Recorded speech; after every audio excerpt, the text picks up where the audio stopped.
কাজ শিখলে এইচবিএসসির কাজ শিখতে হবে। যদি কেউ ভাবো যে এইচবিএসসির কাজ শিখে বিদেশ আসবো, তাহলে চলে আসো।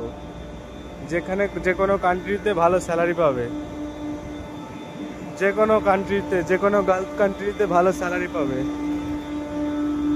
বুঝছো? কাজ শিখলে এইসব এসির কাজ শেখো। এসব ফালতু উইন্ডো আর স্পিডের পিছনে দিয়ে লাভ নেই। 4 বছর কাজ শিখে বেকার ফালতু হলো আমার। কাজ শিখলে এইসব চিলারের কাজ শিখতে হবে, ঠিক আছে? এইসব চিলারের কাজ শিখতে হবে।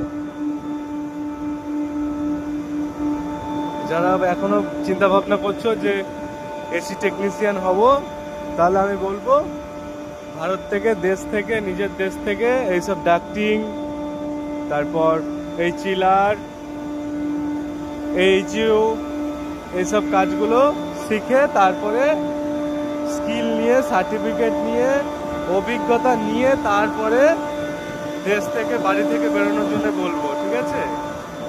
না হলে বেকার এসে ওই ফালতু হবে। কাজ করবে মিস্ত্রির, স্যালারি পাবে লেবারের, ভালো লাগবে? তুমি কাজ জানো, সব কিছু জানো, ঠিক আছে, কিন্তু তোমাকে কাজ করতে দেবে না। আর স্যালারি তুমি যতই ভালো কাজ জানো না কেন, তোমাকে সেই লেবারের স্যালারিই দেবে।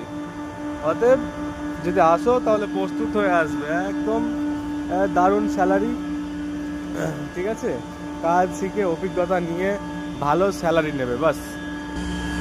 তুমি কাজ করবে টেকনিশিয়ানের আর স্যালারি নেবে তুমি লেবারের, সেটা তো হয় না, না? অতএব আমি সবাইকেই বলবো যে তোমরা কাজ শিখে দেশের বাইরে আসলে লেবারে নয়, কাজ শিখে, যে কোনো কাজ শিখে, হাতের কাজ শিখে অভিজ্ঞতা নিয়ে তারপরে দেশ থেকে বেরোবে। ওকে, ঠিক আছে। ওকে ভাই, দেখা হবে, চলো পরবর্তী ভিডিওতে।